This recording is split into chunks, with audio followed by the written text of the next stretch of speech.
Uno de los errores más sutiles, pero más extendidos en la vida cristiana de hoy es este: vivir en la religión, pero lejos de la relación.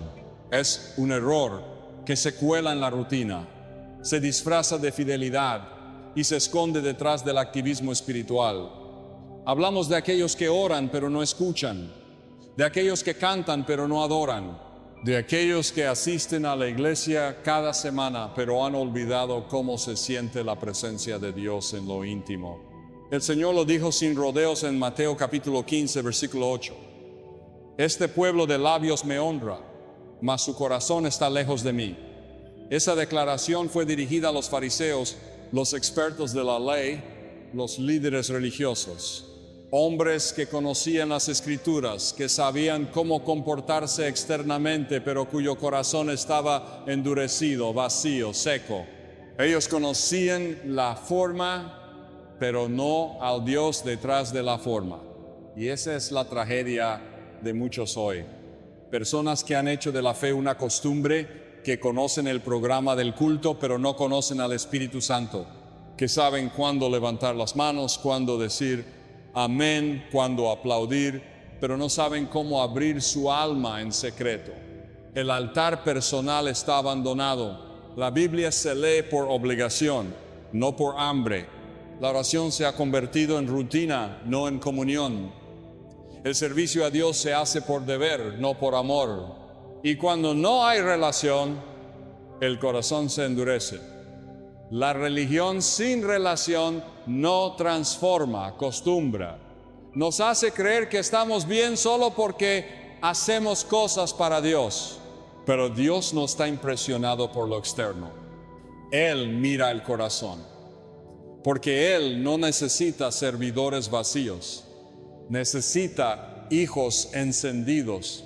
Pablo lo entendía bien cuando escribió en 2 de Timoteo capítulo 3 versículo 5: tendrán apariencia de piedad, pero negarán la eficacia de ella.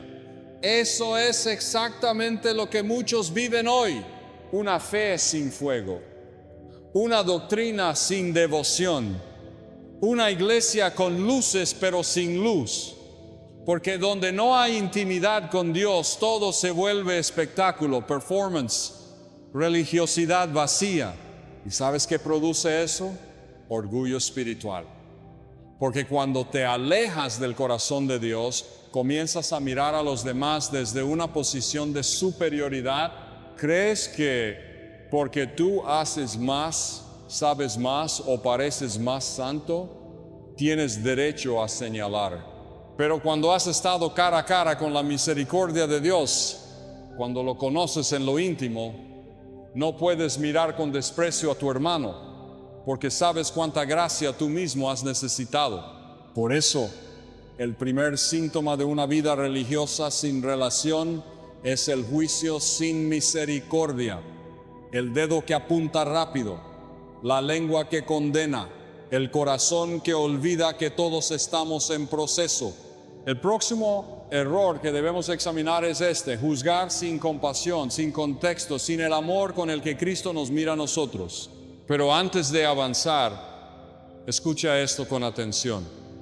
Dios no quiere más formas vacías, quiere tu corazón, quiere tu sinceridad. No busca perfección, busca cercanía. No busca actores, busca adoradores. Y si tu relación con Él se ha enfriado, si todo se ha vuelto una rutina, hoy es el día de volver. De cerrar la puerta y decir: Señor, ya no quiero jugar a ser cristiano, quiero conocerte de verdad.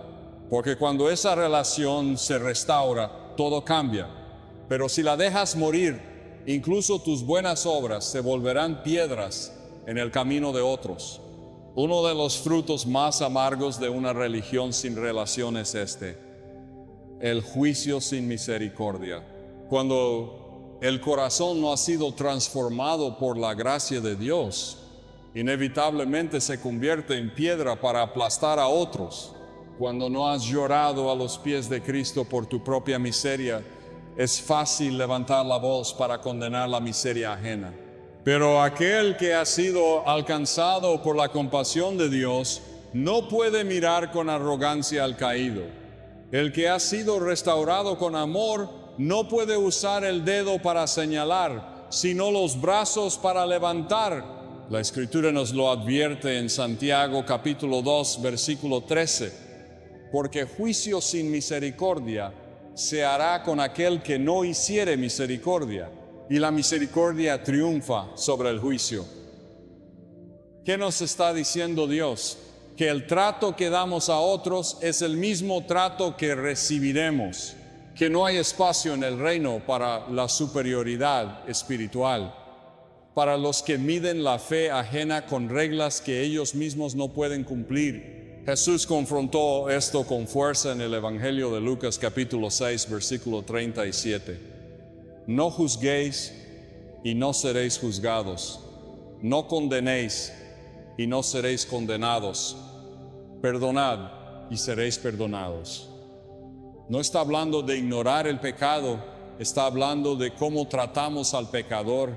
No está diciendo que no se corrija, está diciendo que se corrija con amor, con humildad, con el mismo espíritu con el que Cristo se acercó a ti cuando estabas lejos. Pero hoy, muchos creyentes se han convertido en fiscales. Evalúan, critican, señalan, condenan, hablan más del pecado del otro que de la gloria de Dios. Y lo hacen en nombre de una santidad que no nace del fuego del Espíritu, sino del orgullo de un corazón frío. El problema no es la corrección, el problema es la actitud con la que se corrige. Porque cuando hay juicios sin amor, no se edifica, se destruye. Jesús no vino con piedras en la mano, vino con clavos en las manos. Él no dijo el que esté limpio que señale. Él dijo el que esté sin pecado que tire la primera piedra. Y uno por uno los acusadores se fueron, porque entendieron que todos estamos en proceso, todos necesitamos gracia, todos dependemos de la misericordia divina. Ahora, escucha esto con atención. Juzgar sin misericordia no solo daña al otro, también endurece tu propia alma. Te desconecta de la compasión, te vuelve insensible al dolor ajeno, te hace olvidar que tú también caíste, que tú también fuiste perdonado, que tú también estás en camino. Y cuando olvidas eso, cuando pierdes la misericordia, pierdes el reflejo del carácter de Cristo. Y este error abre la puerta a otro aún más sutil, la falta de perdón. Porque quien juzga sin misericordia, también guarda rencor. El corazón que no sabe mirar con gracia, tampoco sabe perdonar con sinceridad. El próximo error que exploraremos es esa cadena invisible que paraliza a muchos creyentes y detiene el fluir de Dios en sus vidas, la incapacidad de perdonar. Pero antes de avanzar, pregúntate, ¿estoy juzgando más de lo que estoy amando? ¿Estoy condenando más de lo que estoy intercediendo? Porque si no hay misericordia en tu juicio, hay orgullo en tu corazón. Después del juicio sin misericordia hay una raíz aún más profunda, más silenciosa y más peligrosa que contamina el alma del creyente, la falta de perdón. Y no me refiero solamente a un conflicto no resuelto, me refiero a un veneno espiritual que sin darnos cuenta se va instalando en el corazón, secando la gracia, contaminando la fe y endureciendo el espíritu. Muchos cristianos caminan cargando Biblias, pero también resentimientos. Citan versículos, pero no pueden ni ver a su hermano. Hablan de amor, pero están presos de heridas del pasado. ¿Cómo puede un corazón adorar libremente si está atado por el rencor? ¿Cómo puedes declarar victoria si aún estás encadenado a lo que te hicieron? Jesús fue claro en Mateo capítulo 6, versículo 14. Porque si perdonáis a los hombres sus ofensas, os perdonará también a vosotros vuestro Padre Celestial. Pero mira lo que dice en el versículo 15. Mas si no perdonáis a los hombres sus ofensas, tampoco vuestro Padre os perdonará vuestras ofensas. Eso es fuerte. Jesús no lo suavizó. No dijo, perdona cuando lo sientas. Dijo, perdona si quieres ser perdonado. El perdón no es una opción. Es una condición del alma para vivir libre. Y no se trata de justificar lo que te hicieron. No se trata de decir que estuvo bien. Se trata de soltar el derecho a vengarte y entregarle esa herida a Dios. Porque cuando guardas odio, el daño sigue vivo dentro de ti. El perdón no cambia el pasado, pero sí te libera del peso que te impide avanzar hacia tu futuro. He conocido creyentes que llevan años estancados espiritualmente, no porque no oren, no porque no ayunen, sino porque no perdonan. Están peleados con un familiar, divididos con otro hermano de la iglesia, heridos por algo que pasó hace tiempo y aunque no lo dicen, lo llevan por dentro y esa raíz de amargura comienza a crecer. Hebreos capítulo 12, versículo 15 lo advierte. Mirad bien, no sea que alguno deje de alcanzar la gracia de Dios, que brotando alguna raíz de amargura os estorbe y por ella muchos sean contaminados.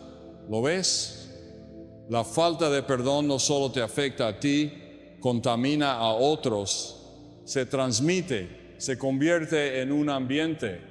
Por eso es urgente arrancarla de raíz y solo puedes hacerlo cuando entiendes cuánto te perdonó Dios a ti. El que ha sido perdonado, perdona. El que ha sido amado en medio de su miseria, ama a otros incluso en sus fallas.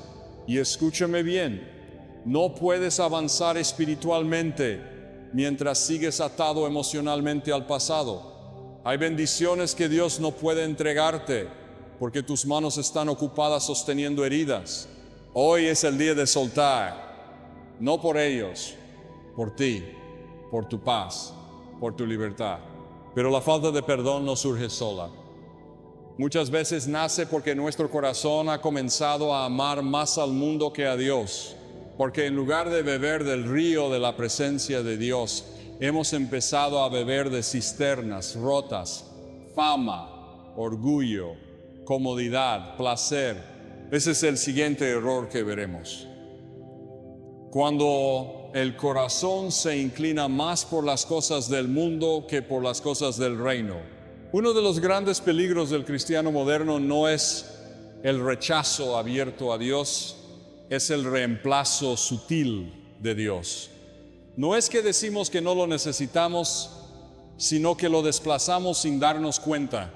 Cambiamos la comunión por distracción, cambiamos la obediencia por conveniencia, cambiamos la presencia por entretenimiento y cuando el corazón empieza a amar más las cosas del mundo que a Dios, comenzamos a alejarnos espiritualmente, aunque sigamos pareciendo creyentes. La Biblia lo dice con claridad en 1 de Juan capítulo 2 versículo 15. No améis al mundo ni las cosas que están en el mundo. Si alguno ama al mundo, el amor del Padre no está en él. Y no se refiere a la creación ni a las personas. Se refiere al sistema del mundo, al estilo de vida que ignora a Dios, que idolatra el placer, que vive por la apariencia, que exalta el ego y minimiza el espíritu. Cuando permites que el mundo te seduzca, poco a poco dejas de buscar a Dios con pasión. Ya no hay hambre por la palabra, ya no hay urgencia por la oración, ya no hay lágrimas en la adoración. Comienzas a negociar tus valores, a callar tu fe, a justificar el pecado. El alma se adormece y la carne toma el control. Empiezas a vivir por lo visible, no por lo eterno. Y lo más trágico es que sigues creyendo que todo está bien. Pero el corazón que ama al mundo no puede estar lleno del amor del Padre, porque Dios no comparte el trono con nadie, no acepta segundos lugares. Él es Dios celoso, no por inseguridad, sino por amor, porque sabe que nada en este mundo puede llenar tu alma como Él. No es que Dios te quiere quitar lo bueno, es que Él es lo mejor. Y si te está llamando a soltar algo, es porque lo que viene de Él es más alto, más puro, más eterno. Jesús fue radical al respecto. En Mateo capítulo 6, versículo 24 dijo: nadie puede servir a dos señores, porque o aborrecerá al uno y amará al otro, o estimará al uno y menospreciará al otro. No podéis servir a Dios y a las riquezas. ¿Sabes por qué lo dijo? Porque nuestro corazón solo tiene un trono. Y lo que ames más, eso gobernará tu vida. Muchos hoy aman más su comodidad que el llamado, más su imagen que su integridad, más su fama que su fe, más su deseo que la obediencia. Y no se dan cuenta de que están perdiendo la presencia de Dios poco a poco sin notarlo, porque Dios no se revela donde no es deseado. Él no llena un corazón que ya está lleno del mundo. Y cuando el mundo toma el lugar de Dios, comenzamos a ignorar su voz, dejamos de leer su palabra, dejamos de buscar su voluntad. Y ese es otro error devastador. Ignorar lo que Dios ya ha dicho en las Escrituras, despreciar la guía que Él nos dejó y vivir según lo que sentimos en lugar de lo que Él estableció. Y ahí es donde vamos ahora al siguiente error, que está afectando a miles de cristianos sinceros: vivir una vida espiritual sin fundamento bíblico, ignorando la palabra de Dios. Llegamos ahora a uno de los errores más peligrosos y a la vez más comunes. Un error que no solo estanca el crecimiento espiritual, sino que expone al creyente al engaño, a la confusión y a la derrota. Me refiero a ignorar la palabra de Dios, vivir sin leerla, tomarla como algo opcional, escuchar más la voz del mundo, de las emociones o de la cultura que la voz de las Escrituras. La Biblia no es un libro más, no es una simple guía moral, es la palabra viva del Dios eterno, es el aliento de Dios escrito para el alma del hombre. Hebreos capítulo 4, versículo 12 dice: porque la palabra de Dios es viva y eficaz, y más cortante que toda espada de dos filos. ¿Sabes lo que significa eso? Que cada vez que abres la Biblia, no estás leyendo información, estás entrando en contacto con una espada que corta, que sana, que transforma. Pero vivimos en una generación donde muchos cristianos tienen Biblias, pero no las usan. Citan frases motivacionales, pero no versículos.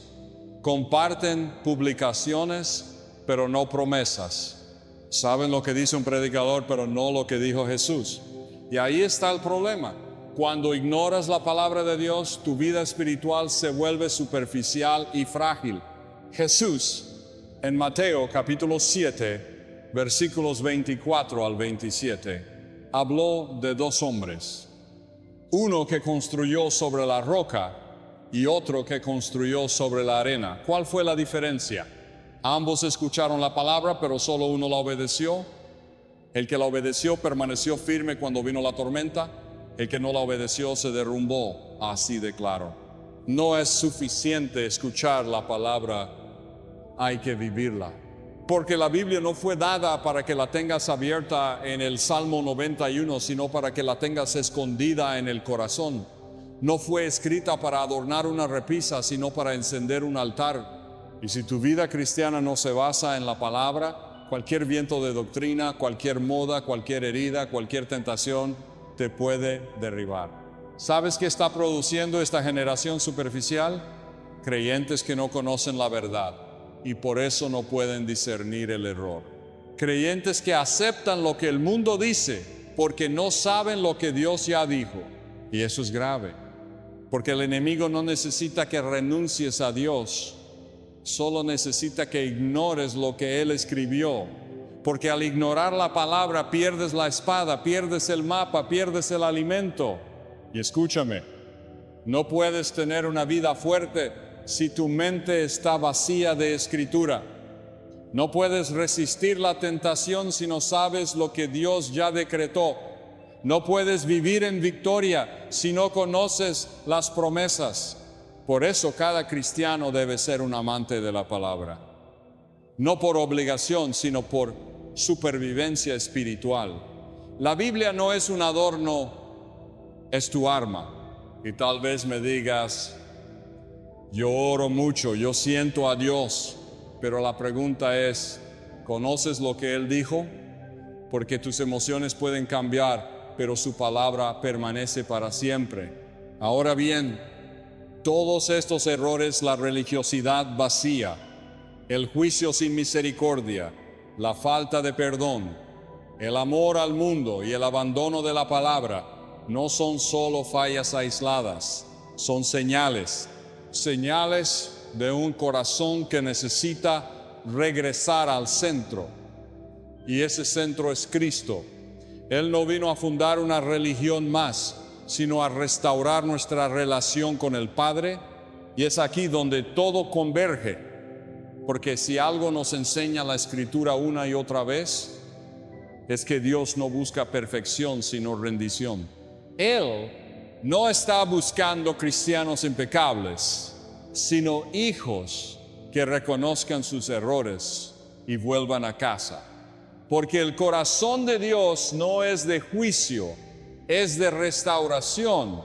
Después de todo lo que hemos visto, 5 errores que miles de cristianos cometen sin darse cuenta, no estamos aquí para señalarte, sino para despertarte. Este no es un mensaje de condenación, es un llamado de amor. Porque aunque hayas caído en alguno de esos errores o en todos, Dios aún te llama. Él no ha cerrado la puerta. Él no ha cancelado su plan contigo. Quizás viviste en una religión sin relación. Quizás hiciste de tu fe una rutina vacía, sin pasión, sin fuego. Ibas a la iglesia, pero no ibas al altar en tu casa. Hablabas de Dios, pero no hablaste con Él en mucho tiempo. Hoy Dios no te acusa, Dios te anhela. Tal vez caíste en el error de juzgar sin misericordia, de mirar al otro desde el orgullo, sin recordar que tú también fuiste levantado con amor. Pero el Dios que te levantó no quiere que uses tus manos para señalar, sino para restaurar. Porque la verdadera santidad no es arrogancia, es humildad con fuego. O quizás tu alma fue contaminada por la falta de perdón. Heridas que no sanaste, palabras que no olvidaste, personas que no soltaste. Y mientras las guardabas, el veneno del rencor robó tu paz. Pero hoy Jesús te dice, así como yo te perdoné, tú también puedes perdonar. No por tus fuerzas, sino por su gracia. Quizás amaste más al mundo que a Dios. Quizás el ruido de las redes, del entretenimiento, del dinero y del placer fue apagando la voz del Espíritu. Dejaste de buscar a Dios porque todo lo demás ocupó su lugar. Pero escúchame, ningún éxito vale más que su presencia. Nada en este mundo puede llenar lo que solo Cristo puede tocar. Y quizás sin darte cuenta ignoraste la palabra de Dios. Dejaste de leerla, de vivirla, de obedecerla. Perdiste el mapa y te sientes perdido. Pero hoy Dios te recuerda que su palabra no está lejos. Está esperando que la abras, que la creas, que la obedezcas. Porque cuando un corazón vuelve a la palabra, vuelve al fuego, vuelve a la verdad, vuelve a la vida. Hoy no te hablo como alguien que está en un pedestal. Te hablo como alguien que también ha fallado, que también ha necesitado gracia, que también ha tenido que volver. Y por eso te digo con toda convicción, Dios no busca cristianos perfectos, busca corazones rendidos. Si algo de esto tocó tu alma, no lo ignores, no sigas igual, no apagues la voz del Espíritu. Este es tu momento para volver, para encender el altar que apagaste, para restaurar tu relación con el Padre, para dejar de pretender y empezar a vivir. Él está esperando con brazos abiertos, con misericordia nueva, con un plan que aún no ha terminado. Vuelve a Dios y Él se encargará de restaurarlo todo.